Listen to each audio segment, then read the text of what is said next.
Hola, buenos días, buenas tardes.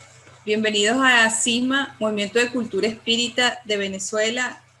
Queremos invitarlos a que por favor nos sigan en nuestra página web cimamovimientoespírita.org, en nuestras redes sociales. En Instagram estamos como CISMA Movimiento Espírita, en Facebook Espiritismo Cardesiano Laico, en Twitter Venezuela Espírita, se escribe BZLA Espírita, y nuestro canal de YouTube CISMA Cultura Espírita Oficial, donde los invitamos a suscribirse y activar la campanita para que les lleguen oportunamente las notificaciones cuando publiquemos nuestros videos en diferido.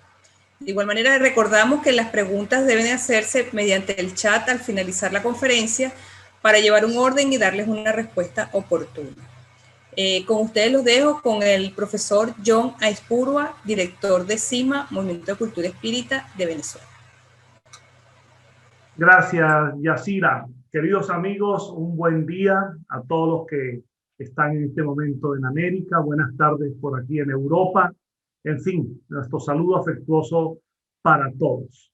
Bienvenidos a esta actividad que organiza nuestro Movimiento de Cultura Espírita CISMA en tiempos de pandemia, ya más de un año, presentando cada domingo, con algunas excepciones, una conferencia virtual con invitados estupendos, pensadores, escritores, expositores espíritas, cada uno abordando temas de enorme interés, tanto para los espíritas como para cualquier persona amante de la cultura, del saber, de la espiritualidad. Nuestra querida compañera, amiga Yolanda Clavijo, directora del CISMA de Caracas y responsable de esta actividad, hoy no se encuentra con la disposición apropiada, continúa con un problema respiratorio, secuela del COVID que logró superar, pero que ha quedado esa marca todavía y que esperamos que pronto logre vencer totalmente. Por ello, pues me corresponde dirigir esta actividad de hoy, coordinar la exposición. Para hoy tenemos un invitado que es simplemente un amigo muy fraterno, un compañero de todos nosotros, en CISMA y en CEPA, un activo espírita de esa sociedad ejemplar que es Espiritismo Verdadero, de Rafaela, provincia de Santa Fe, Argentina. Vamos a tener con él una actividad estupenda, porque el tema que él va a exponer lo conoce perfectamente, tanto en el plano teórico como en el plano práctico. Vamos a escuchar hoy a Raúl Drubich, quien es nutricionista, egresado de la Universidad Nacional del Litoral, quien ha ejercido su actividad profesional allí en Rafaela y que en el ámbito espírita en particular, pues lleva una larga militancia en la Sociedad Espiritismo Verdadero, desde joven, en esa formación tan ejemplar que llevan adelante el Espiritismo Verdadero, y él ha venido pues formándose en el plano teórico, doctrinario, espírita y en el plano práctico, porque siempre tuvo un enorme interés por el aspecto práctico, el aspecto experimental y el aspecto científico del espiritismo, aunque sus inquietudes humanísticas y literarias no dejan nada que desear a su pasión por la ciencia. Raúl es un excelente escritor, siempre se lo he dicho, es dueño de una prosa estupenda, una gran inspiración, gran talento para poner en limpio las ideas que va registrando de la observación de personajes o del medio o su propia inspiración. De modo que ha escrito tanto ensayos de tipo doctrinario científico como también novelas en las cuales muy hábilmente combina la ficción con la realidad histórica. Recuerdo perfectamente algunos títulos, algunos de los libros que ya ha publicado. Yo solo lamento que no tengan toda la difusión que merecen por las limitaciones que tiene la difusión del libro impreso, pero sus obras son estupendas y muy recomendables. Por ejemplo, la última que tuvo la amabilidad de enviarme por correo, La Maestra del Río, una novela histórica en homenaje a Olga Cossetini, esa familia de educadoras en Rafaela, Una estrella en la otra orilla, dedicado a su abuelo, el gran pionero Mauricio Drubich, un libro sobre curaciones energéticas, investigaciones en el límite de lo posible, Brújula espiritual también, y el libro que escribió con Alicia Ristorto, una gran compañera de Rafaela, que ya ha presentado exposiciones acá los domingos, el libro Espíritus que han partido. De modo que Raúl ya tiene una obra publicada importante que lo coloca como uno de nuestros mejores escritores en el ámbito del espiritismo contemporáneo, en el ámbito de la cepa. Y en espiritismo verdadero, Raúl tiene una amplia experiencia en el plano mediúmnico, como director de sesiones mediúmnicas y también como investigador en el campo de la paranormalidad y la mediumnidad. Recordamos aquí a su tío Bernardo Drubich, un gran amigo, un amante apasionado de la ciencia espírita, de la investigación. Y en fin, Raúl pertenece, ya ese apellido lo dice, es un apellido histórico en espiritismo verdadero, pertenece a una familia espírita que viene desde la etapa fundacional de la institución y que se mantiene y persevera a través de los hijos y de los nietos de cada uno de ellos. Y Raúl, como no podía ser distinto, también en el ámbito de CEPA, ha realizado una gran labor, es un delegado especial de CEPA y también un expositor habitual en los eventos nacionales e internacionales de CEPA. Escribe artículos para la revista Evolución, para otras publicaciones espíritas, de modo que tenemos ante nosotros un buen conocedor y una persona sumamente, además estudiosa, pues sumamente fraterna y muy amable en la divulgación de sus ideas. ¿De qué nos va a hablar Raúl hoy? De un tema de enorme interés e importancia para el espiritismo. El propio Kardec de alguna manera se ocupó de él y León Denis lo colocó entre los aspectos más difíciles de la práctica espírita. Nos va a hablar del animismo, un tema que interesa mucho conocer teóricamente y fundamentalmente en el aspecto práctico. Raúl, es un inmenso placer tenerte con nosotros y tú lo sabes. De modo que te cedo la palabra para que nos puedas ofrecer el concurso de tu talento, de tus conocimientos e ilustrarnos con este tema que no vacilo en calificar de fundamental para el estudioso espírita.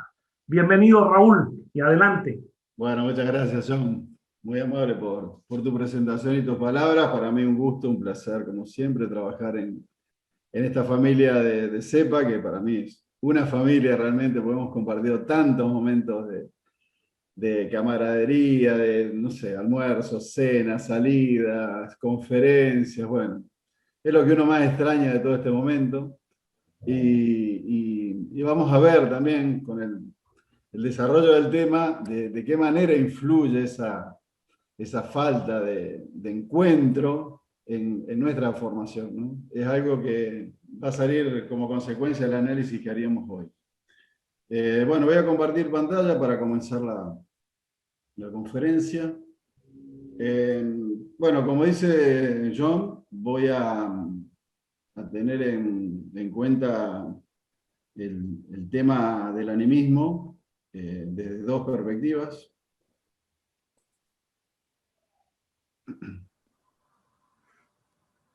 Una va a ser la perspectiva del animismo como concepto filosófico, humanista e incluso científico. Y la segunda parte vamos a ver y tratar de reflexionar sobre el animismo como factor en el proceso mediúnico. Una cosa me fue llevando a la otra. En realidad yo quería encarar el tema del animismo desde la perspectiva del fenómeno mediúnico, pero me fui encontrando con algunos conceptos que creo que son esenciales para entender el segundo aspecto del animismo, que de alguna manera nos interesa como práctica espírita, pero el animismo desde la perspectiva filosófica también es muy, muy interesante. Bueno, para definir un poco, y ahí empezamos a rever un poco el tema de lo que el animismo es para el espiritismo, vamos a ver las esferas de lo anímico, donde, bueno, vamos a entender un concepto filosófico de diccionario, digamos, que el ánima, lo anímico o el animismo, es la esfera intangible de la conciencia humana. Es un concepto diagramado y realizado hace siglos atrás, cuando la concepción del ser humano era una concepción dualista, y donde era el complemento del cuerpo físico, ¿no? Es la esfera intangible de la conciencia humana donde residen los sentimientos, emociones, pensamientos y saberes, incluidas aquellas percepciones extrasensoriales que traspasan las barreras naturales de espacio y tiempo. Cuando vemos este tipo de definiciones, por ejemplo, el componente anímico es la expresión sutil e inasible del ser, y tiene entre sus propiedades la intuición, la inspiración, el arte, la percepción extrasensorial, los sueños, la imaginería, la sugestión, por dar algunos ejemplos. Este tipo de definición, podríamos decir que en la actualidad se asemejaría a la definición de lo que es la conciencia transpersonal. Eso es un poco lo que se me ocurrió como correlato actual, ¿no? Es ese área, esa esfera sutil del ser humano que involucra todas aquellas actividades que son de carácter, podríamos decir, inasibles, ¿no? O invisibles, o fuera del alcance de los sentidos. Y que forma, digamos, la conciencia humana, esa conciencia transpersonal también definida hoy a partir del avance que la ciencia está haciendo sobre estos temas, ¿no? Bueno, las esferas de lo anímico, esto es muy importante para ir observando la base de trabajo que va a llevar la reflexión de hoy. Las esferas de lo anímico o la conciencia transpersonal, o sea, la conciencia que está más allá de la concepción materialista del ser humano, incluiría los fenómenos anímicos clásicos, o sea, todos aquellos fenómenos que tienen que ver con lo que dijimos, sentimientos, emociones, inspiración.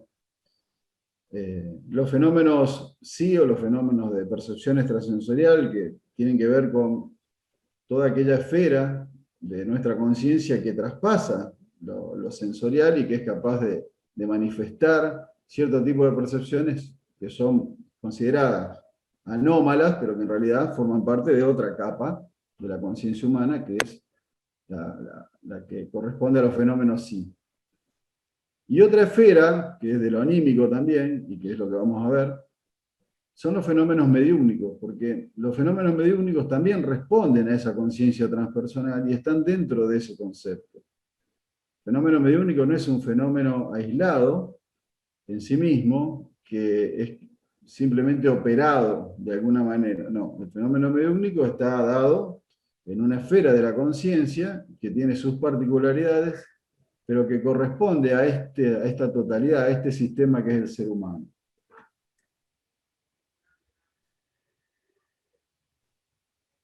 Como decíamos, lo que hoy podríamos decir animismo en términos filosóficos, podríamos llamarlo conciencia transpersonal en términos psicológicos actuales o científicos, si quisiéramos ponerle ese mote. Pero estamos hablando casi el mismo tema.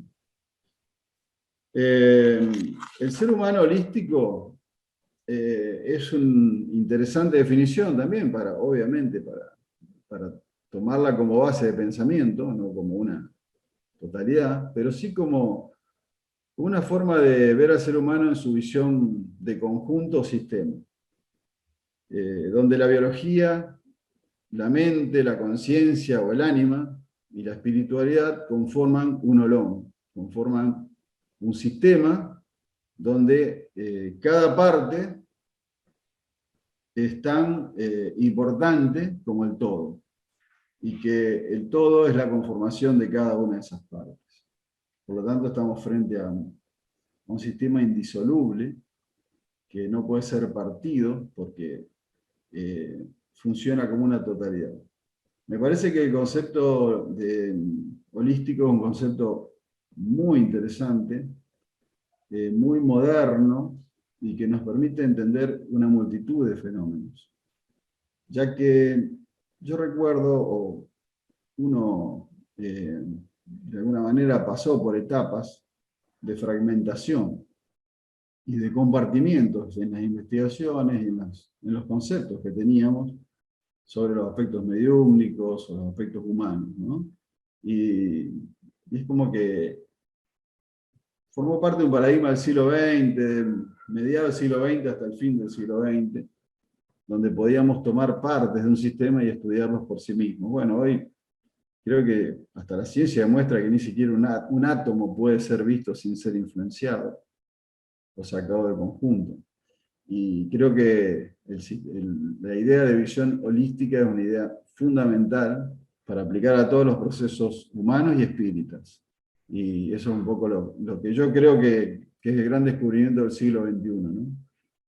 Acá vemos 3 compartimientos, 3 esferas, que quizás puedan ser muchas más, pero que forman parte de un sistema o conjunto que es indivisible. Nos enfrentamos como contrapartida de una visión holística del ser humano.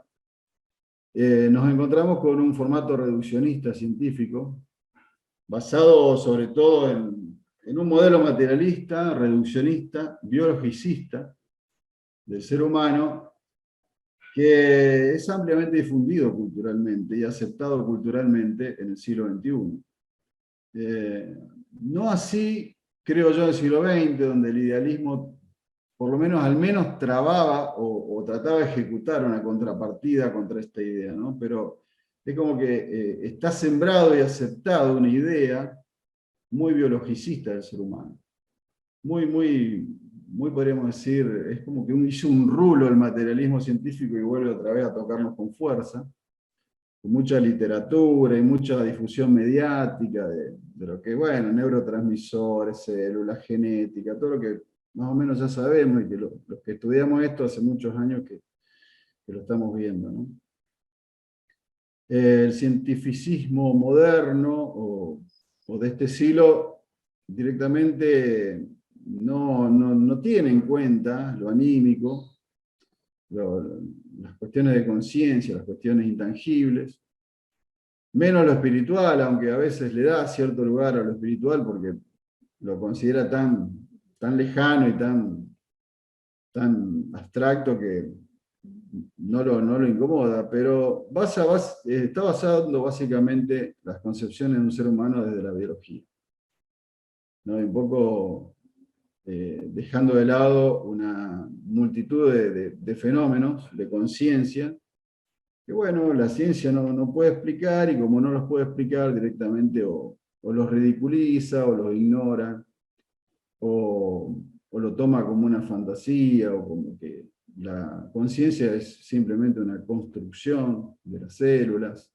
etcétera, etcétera. Bueno, cuando uno encuentra este tipo de cosas y observa la posición de la ciencia en general, basada en cuestiones farmacológicas relacionadas a la armonía, al bienestar, incluso hasta la moral, bueno, no tiene otra cosa que pensar que el reduccionismo es un proceso bastante negativo y que sume al ser humano en una situación muy limitante. El yo biológico El formato humano en su visión científica, podríamos decir que la ciencia descarta la existencia de cualquier otro principio vital que no sea el biológico, reduciendo la vida humana a un intrincado proceso neurofisiológico cuya finalidad evolutiva es la misma especie. Sin aceptar otra meta posible, el ser se representa como una máquina química carente de responsabilidad y trascendencia. El materialismo domina el paradigma y la farmacología, el equilibrio, la armonía y la salud. Incluso esto, por supuesto, se ve bastante también en las cuestiones médicas, hospitalarias. Y si bien estamos frente a, muchos podrían cuestionar este concepto que estoy dando, de que hay muchos avances en el campo de las ciencias espiritualistas, también es cierto que socialmente todavía no, al menos yo no alcanzo a observar un cambio de paradigma en cuanto a la visión científica del ser humano con respecto a la que hubo siempre, ¿no? Que somos organismos biológicos en un proceso evolutivo dominado por la selección natural, etcétera, etcétera. El formato humano, en su visión científica, se resume hoy en día en un yo biológico sin intencionalidad ni trascendencia, privado de la ilusión de escalar más allá, sin conciencia ni meta. Por lo que aquel animismo que recreaba un universo donde todo está vivo y conectado por esferas sutiles, pareciera haber desaparecido al menos en los papeles. Esto es un cuestionamiento que yo personalmente realizo, de la pérdida de toda esa esfera romántica, idealista, espiritualista, que alguna vez se instaló en la conciencia de la humanidad como una meta trascendente, y que tiene sus vaivenes, ¿no? Es difícil sostener este tipo de ideas, por ejemplo, en la actualidad, y es una verdadera lucha poder establecer estos parámetros. Lo que sí, uno tiene la esperanza que la gente en sí misma está buscando su camino y tiene la valorización propia del campo anímico, del campo transpersonal. Y esto creo que a la larga puede influenciar sobre los formadores de opinión y sobre las diversas culturas materialistas como para producir cambios.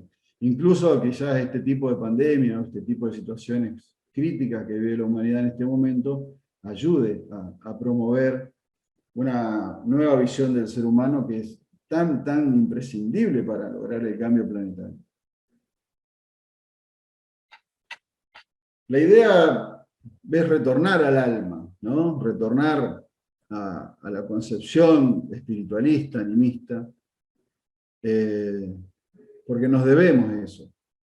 Particularmente cuando uno habla con la gente que no tiene formación, como nosotros tenemos la suerte de tenerla, de tener una visión espiritualista de la vida, es como que es lo que la gente anhela, ¿no? Como que todos anhelamos un mundo más sensible, un mundo más humanista, y no biologicista o instintivo, o todas aquellas cuestiones que están relacionadas a cuestiones materiales. La humanidad, en definitiva, como bien decía anteriormente, supera holgadamente cualquier reduccionismo. Todos nos rebelamos al reduccionismo, a creer de que somos solo un subproducto de interacciones químicas. Todos nos rebelamos a eso. Porque ¿quién no experimenta o quién no ha tenido un momento en su vida donde la inspiración, la intuición, el arte, la música, la poesía, el amor, el altruismo, ¿no? Despertó en su conciencia vastas regiones que antes no tenía en cuenta, o que por el momento no tenía en cuenta? Llega un momento que se produce un despertar de la mano de cualquiera de estas relaciones virtuosas, y nos damos cuenta que no somos animales, que estamos unos escalones arriba, y que la potencialidad que nos da la evolución es mucho más que la que nos da la genética, o la que nos da cierto tipo de componente químico. Y creo que eso es un valor que debemos rescatar y debemos sostener. Y que creo que todos los que estamos hoy reunidos estamos en esa línea. Pero también tenerlo en cuenta como una forma de transmitir a los demás estas grandes posibilidades y que se ve un camino de salida, ¿no? Un camino optimista y positivo de lo que es el ser humano.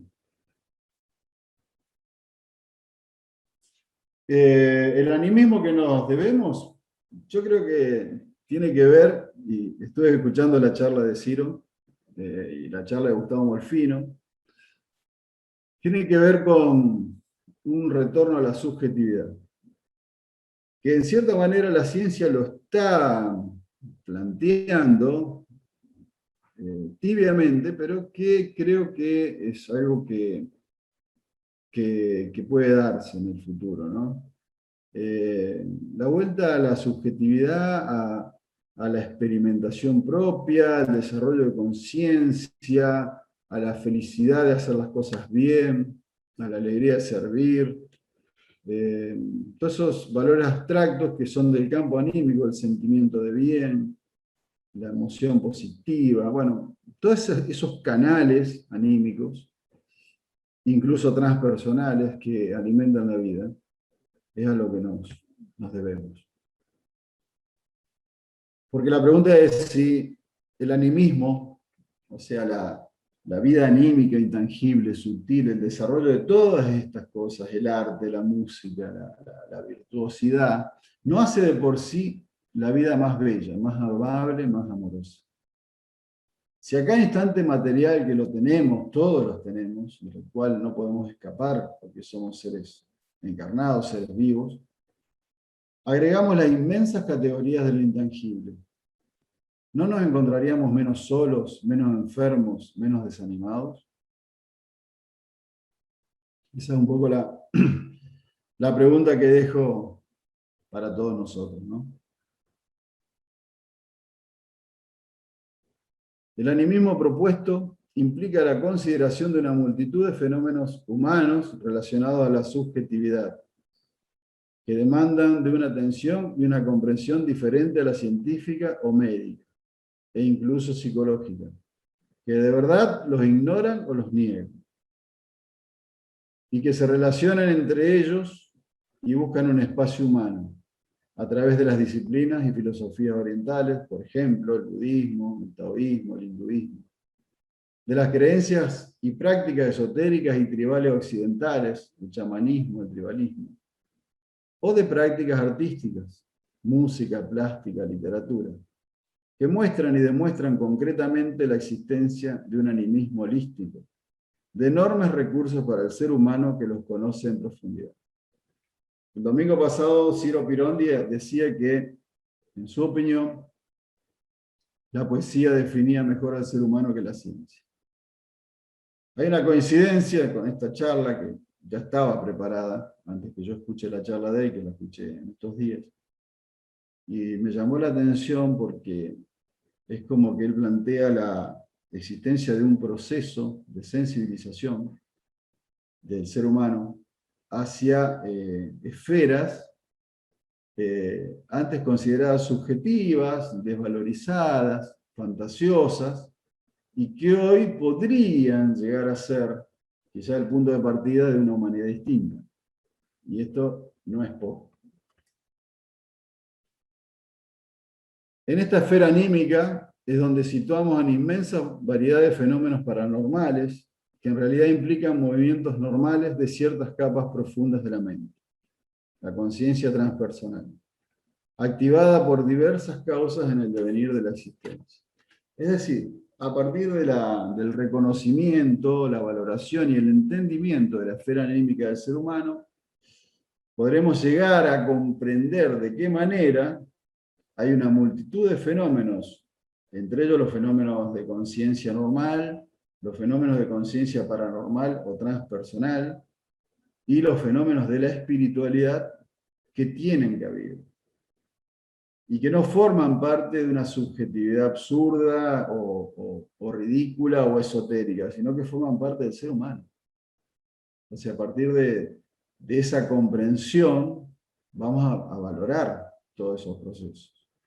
Yo creo que hay también como una partición en el discurso que tiene que ver con nuestro propio proceso evolutivo, incluso en el espiritismo, donde antes teníamos, digamos, una segmentación de los procesos, como dije anteriormente, donde había una profunda racionalización de todos estos procesos, y a partir de un tiempo a esta parte, con todo el nuevo paradigma de lo vivencial, es como que empezamos a comprender que el sistema holístico que podríamos formar parte de dentro, por ejemplo, del espiritismo, tiene facetas muy, muy amplias, como el propio desarrollo de conciencia, el propio desarrollo intuitivo, inspirativo, y no digo mediúmnico, pero que quizás hasta podríamos llegar a plantear que el ser humano puede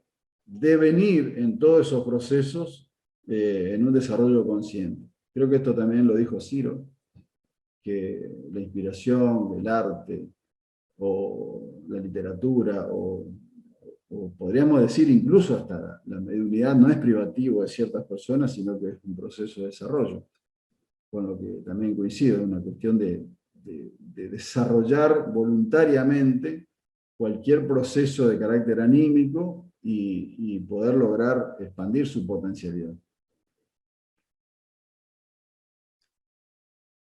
La mayoría de las incursiones del individuo en cualquiera de los campos fenomenológicos nombrados producirán estas percepciones distintas.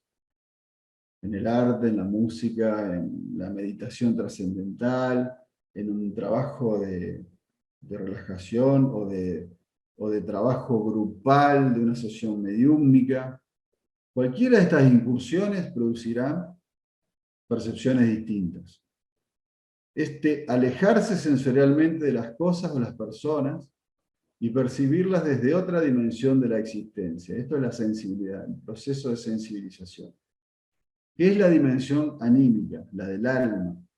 La que inclusive no requiere el permiso consciente del experimentador, sino por el contrario, se toma siempre el atrevimiento de suceder, incluso cuando menos nos conviene. Y volvemos al formato humano en su visión holística, a partir del cual podemos hacer el reconocimiento y comprender la segunda parte de esta charla. Donde vamos a tener que entender que somos un sistema que no puede ser compartimentado, sino que tiene que ser entendido como un todo. La biología, la mente y la espiritualidad. Es un sistema biológico, anímico y espiritual. No es un sistema biológico, ni es un sistema espiritual. Es un sistema biológico, anímico y espiritual.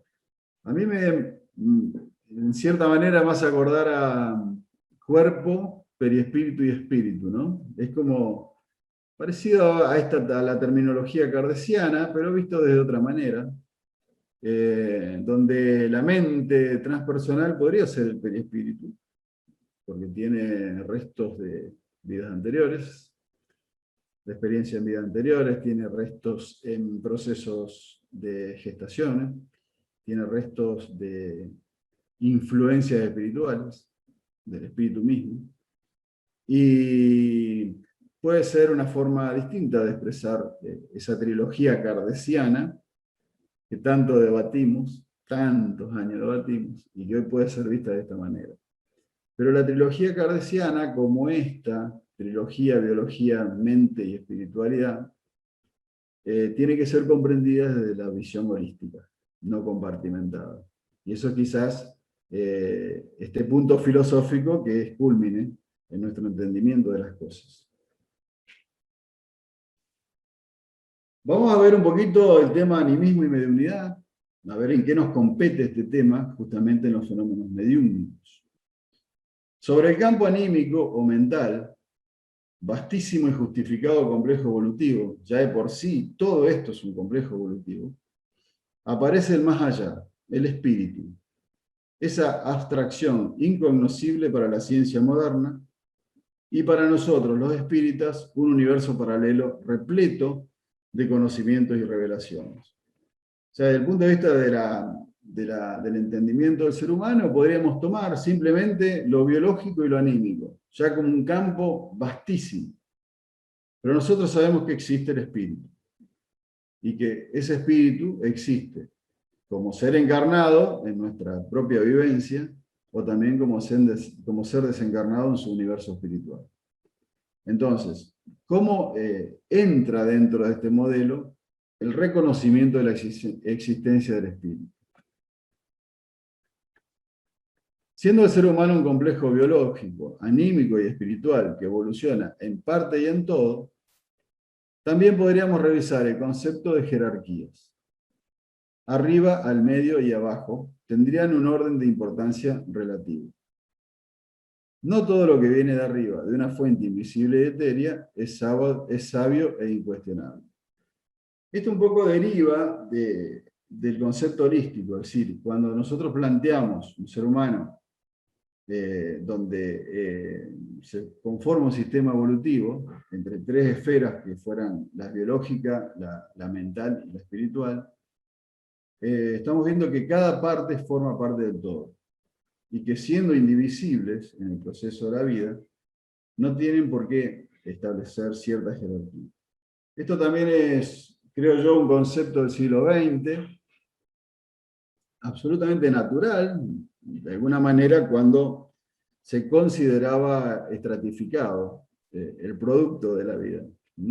Entonces, siempre estamos colocando espíritu arriba, perispíritu en el medio, cuerpo abajo, ¿no? Acá estamos viendo que las esferas están en un mismo campo de acción, en un mismo complejo, en un holón, y que tienen variantes influencias.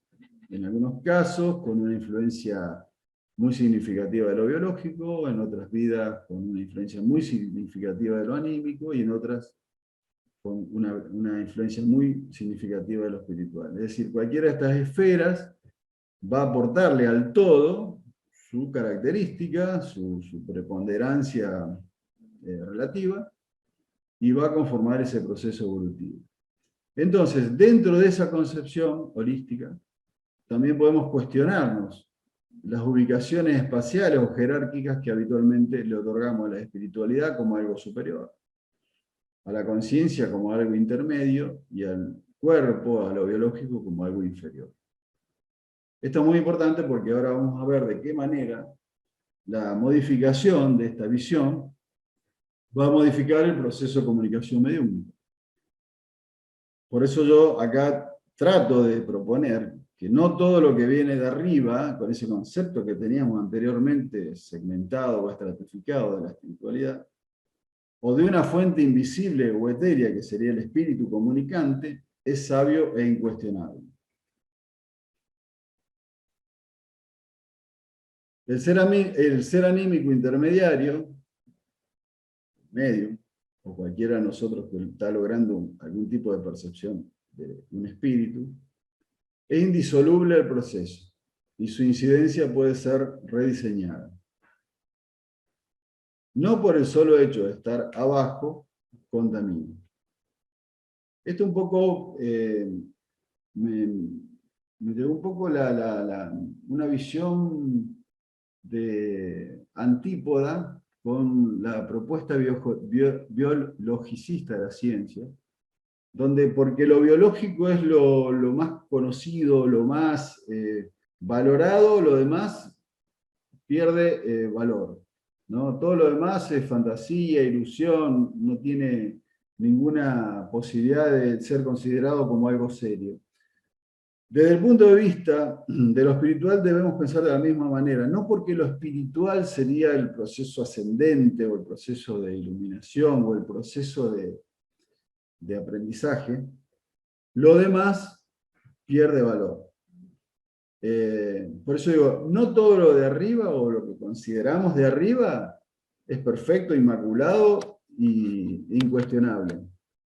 Y no todo lo de abajo es lo que está mal, o contamina, o o ensucia, ¿no? Y esto lo vamos a ver cómo funciona en un proceso anímico, porque en cualquiera de los casos, yo podría decir, ¿por qué no?, que la inspiración poética podría provenir de un espíritu y ser enriquecida por el poeta.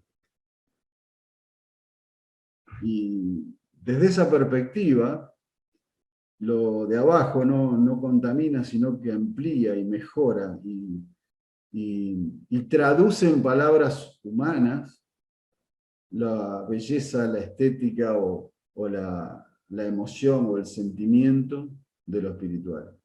Y es un poquito el proceso de revalorización de lo anímico, no solo desde el punto de vista filosófico y humanístico, sino también desde el punto de vista espírita. En un modelo habitual que podíamos dibujar para alguna charla de los 80, podríamos decir que lo daba arriba ahí la espiritualidad superior, que era la sabiduría, la virtud, la última palabra o la verdad, podríamos decir. Pasaba a través del canal del mediúmnico, que como decíamos es un olón, conformado por su cuerpo biológico, por su ánima o mente, y obviamente por su espíritu. Y que en ese paso, en ese atravesar la conciencia humana del medium, podía perder cierta parte de la perfección de su mensaje, de la claridad de su lenguaje y de cierta lucidez conceptual que el espíritu estaba transmitiendo. Bueno, esto yo no digo que es un concepto que todo el mundo tenía, yo digo que es un concepto habitual, que podríamos decir que en la medida que ese instrumento, que era el medium, logre desenfocarse del mensaje o logre una cierta objetividad en la transmisión del mensaje, el mensaje iba a mantenerse incólume y que iba a ser de alguna manera sustentable como fuente superior. Este es un concepto que evidentemente ocurre. Lo que quizás estamos reviendo hoy es de qué manera ocurre o cómo ocurre para ser evaluado correctamente. Lo que podemos plantear es que siendo el componente anímico y biológico indisoluble del ser, como tal, indisoluble del medium, no vamos a poder separar nunca la conciencia del espíritu que está transmitiendo una idea, un mensaje o una comunicación de las ideas del cuerpo, del cerebro, del lenguaje del medium transmisor. De allí vamos a ver que ese principio anímico del que venimos hablando hace un rato, que forma parte del olón humano, que lo alimenta, quiera o no la ciencia, que nos transforma, nos sensibiliza, nos da herramientas sutiles, artísticas, musicales, intelectuales. No podemos sacarlo de un proceso de comunicación mediúnica. Lo vamos a incorporar.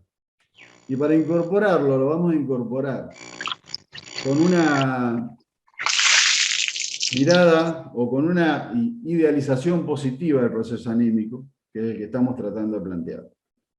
Entonces vamos a ver que ese medium, ese olón que actúa de medium, tiene que ser un instrumento mediante el cual su animismo le aporte un signo positivo a la comunicación de esa conciencia espiritual. Y que el resultado de la combinación de la conciencia espiritual y este olón humano llamado medium sea doblemente positivo.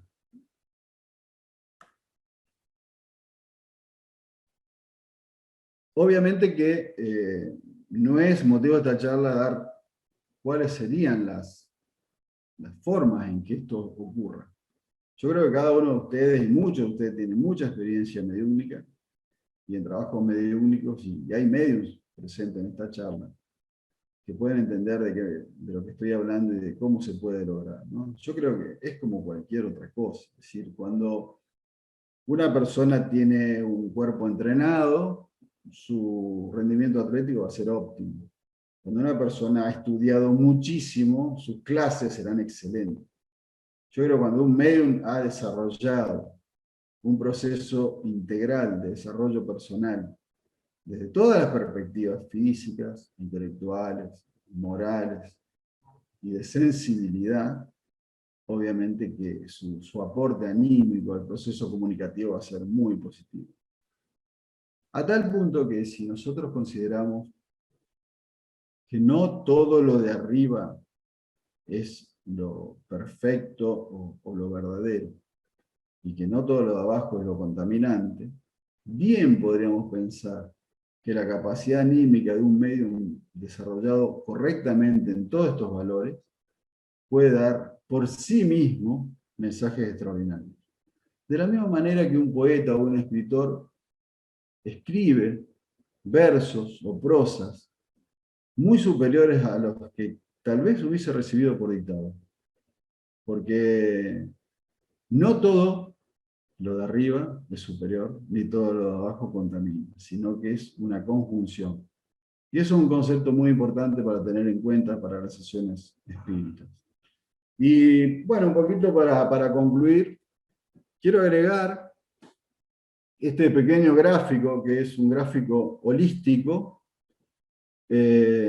donde vamos a ampliar la capacidad de ese olón humano o olón mediúmnico y lo vamos a transformar en un olón sesión mediúmnica para entender lo que es el complejo anímico espírita que hoy estoy tratando de proponer.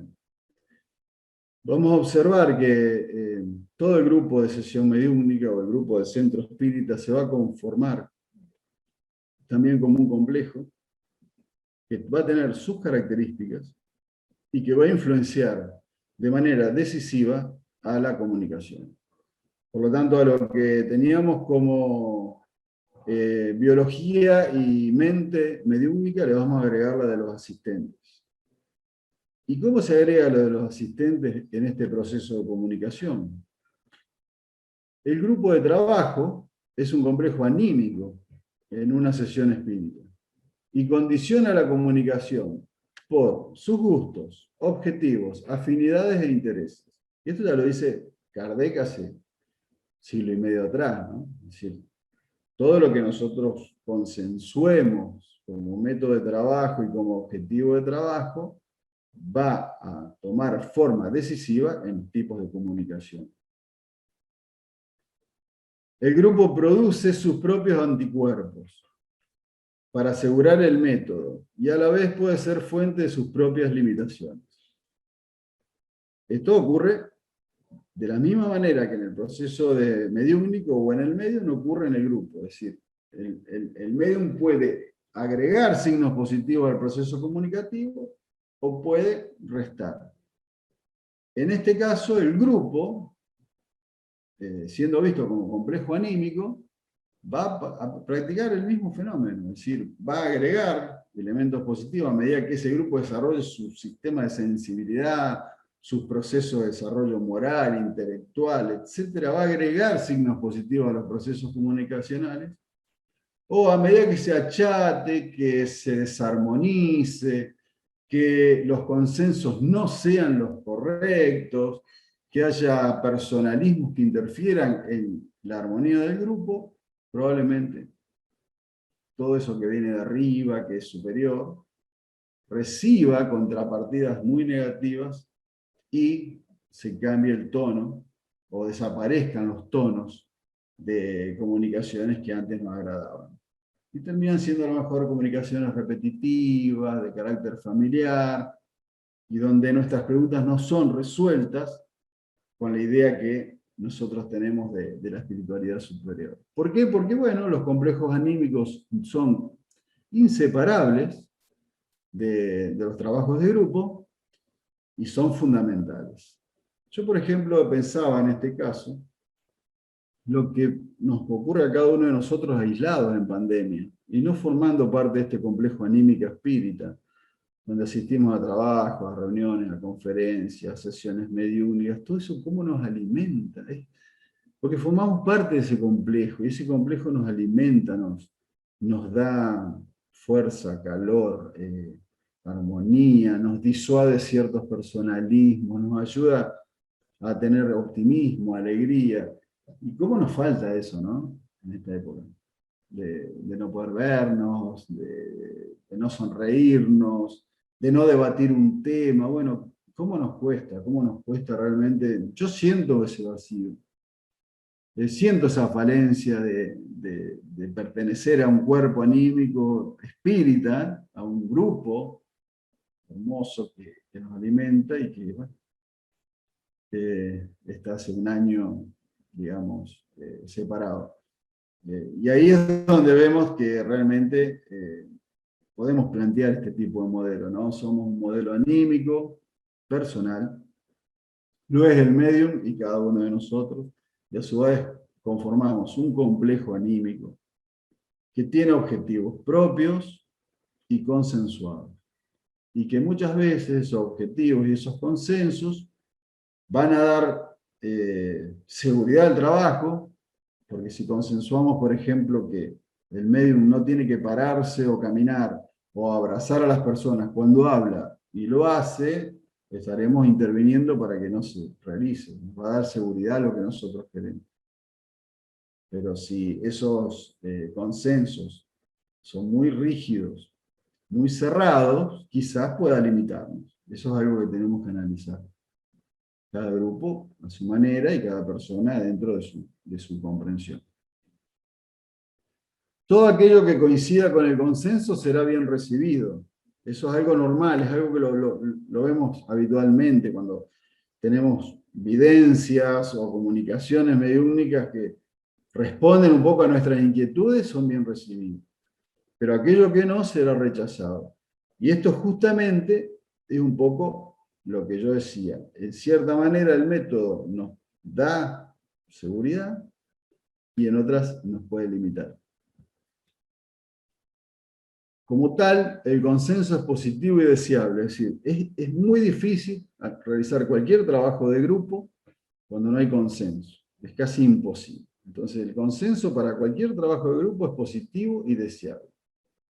Y estará en la responsabilidad del grupo mantenerlo cerrado o abierto a nuevas experimentaciones, reconociendo que el componente anímico de la comunicación espírita no reside solamente en el medium, como yo individual, sino y principalmente en todo el equipo de vocación que acuerda y dispone directivas y estilos.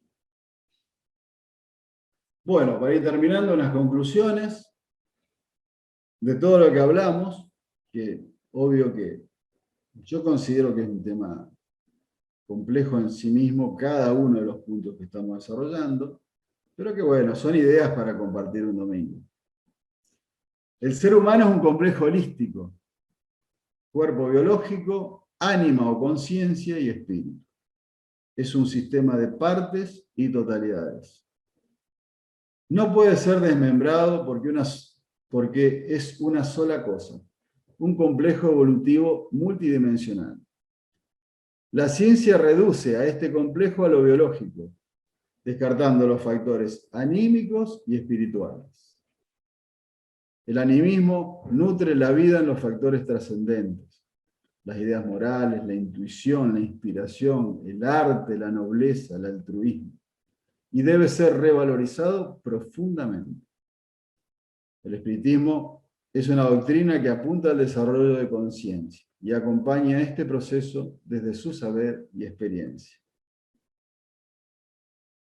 El medium es un complejo de esferas inseparables que debe ser reconocido y valorado. Su disciplina abarcará su ser holístico. No hay superioridad per se en lo de arriba, ni inferioridad en lo de abajo. Todo es relativo. Un gran medium puede otorgar muchísimo brillo a una comunicación cuando aporta un animismo positivo. La sesión espírita conforma a su vez un gran complejo anímico que condiciona, para bien o para mal, las comunicaciones mediúnicas. Para bien, brindando seguridad a través de un consenso. Para mal, cuando el consenso es muy cerrado y limita cualquier proceso de cambio. Así, todos y cada uno de los miembros del equipo juegan su rol junto a los medios. Ni unos ni otros están exentos de animismo. Revalorizar el animismo es otorgarle un plus a la vida cotidiana y, como consecuencia, al accionar de cada uno de nosotros en los trabajos mediúnicos y espirituales. El animismo es vivir la espiritualidad que otorgan las tres esferas de la existencia: cuerpo, mente y espíritu. Muchas gracias.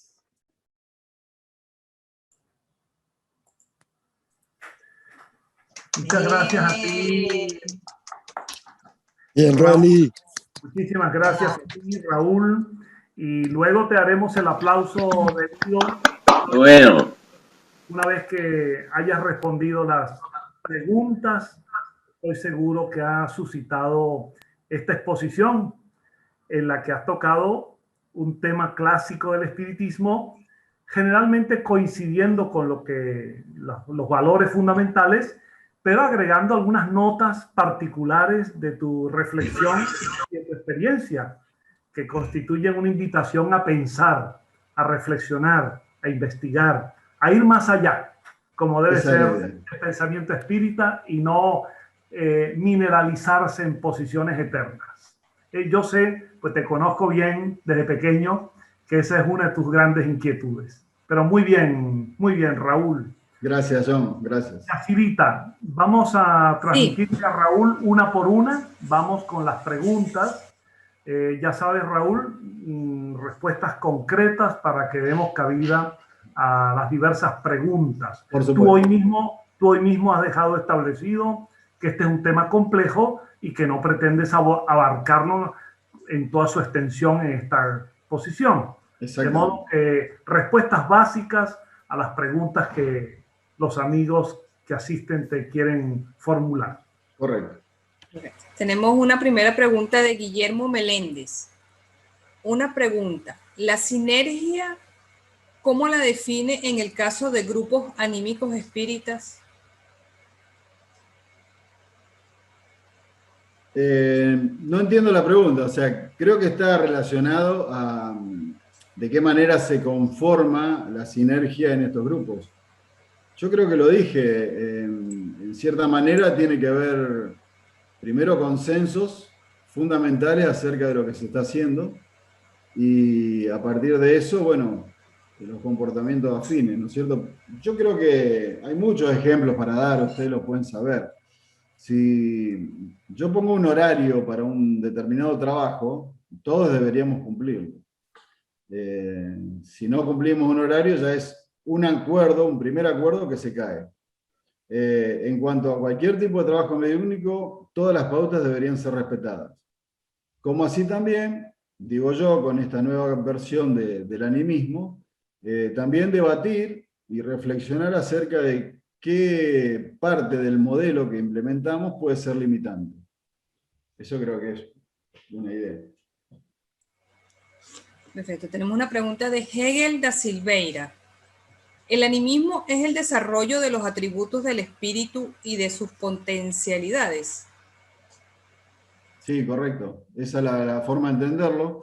Yo un poco tomé el concepto de animismo desde su origen, que creo que es de los griegos. No sé, creo que John sabe más que yo de este tema. Pero me gustó mucho porque es una revalorización de los aspectos subjetivos del ser humano.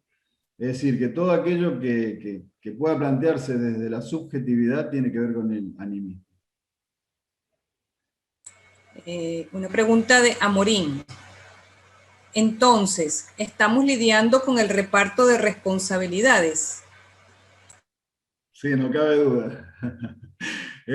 Antes es como que el medium, yo me acuerdo bien de mi abuela. Mi abuela era un oráculo. Vamos a decir la verdad, es decir, Yo vivía con mi abuela, que era medio invidente, y la gente iba ahí a preguntar cosas.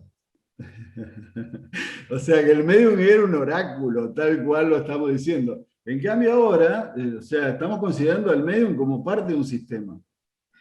Y si no lo consideramos así, bueno, estamos tirándole toda la responsabilidad, pobrecito o pobrecita, al que tiene que ocupar un lugar que, bueno, en una sesión mediúnica es central.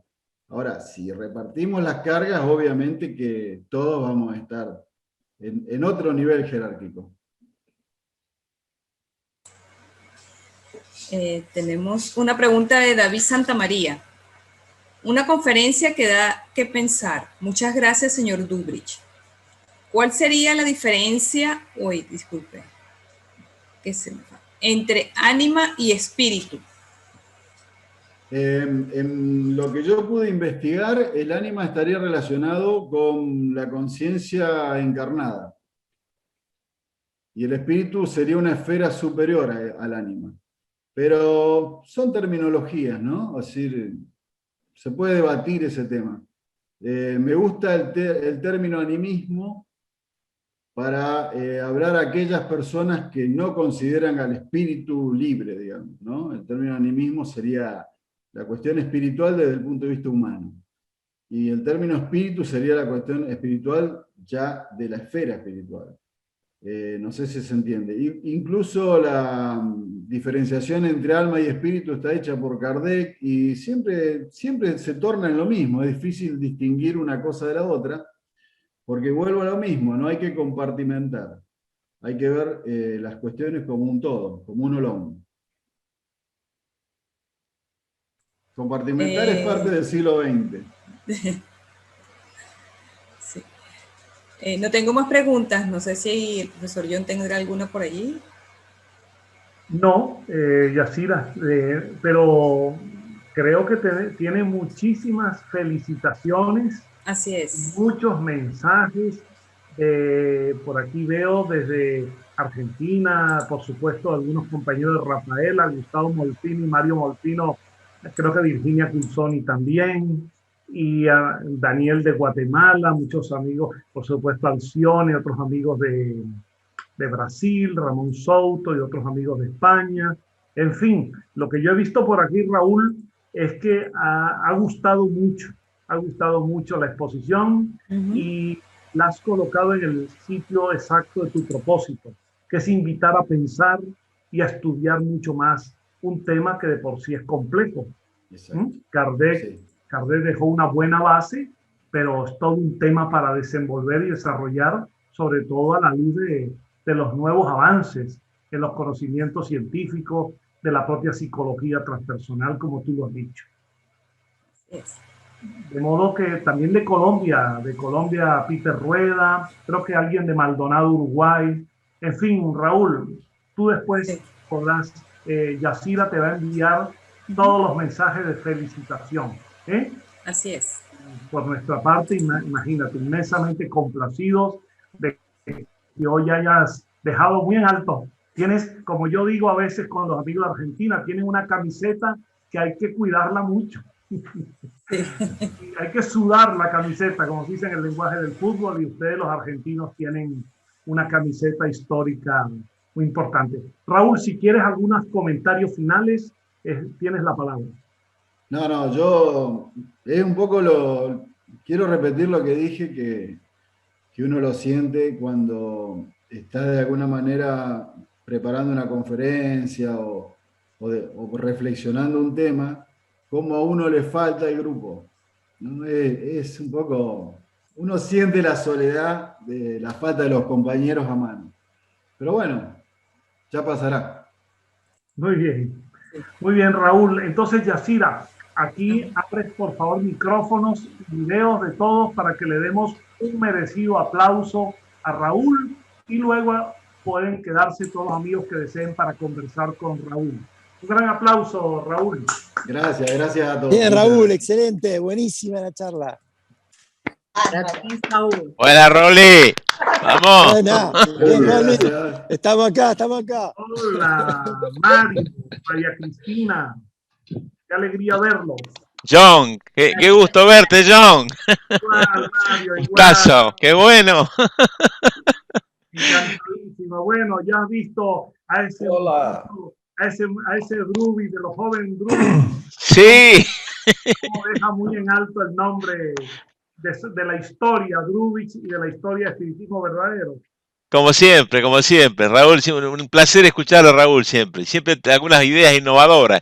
Y este tema del holismo, como yo escribí ahí también, me parece que es un tema muy interesante para abordar desde muchas perspectivas. Hay que renovar un poco el vocabulario y no tener miedo a introducir estos temas.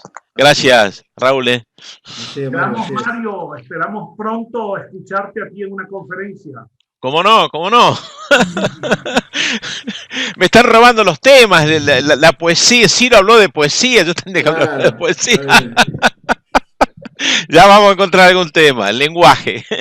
Bueno, gracias. Saludos.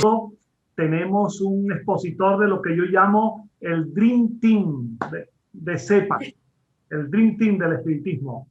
Nuestro antiguo presidente de CEPA, Milton Medrán. De modo que les invitamos a que el próximo domingo nos acompañen. Okay. Pues Yacidita, gracias por tu apoyo técnico, cariños a Yolanda y amigos, un inmenso abrazo para todos. Feliz domingo.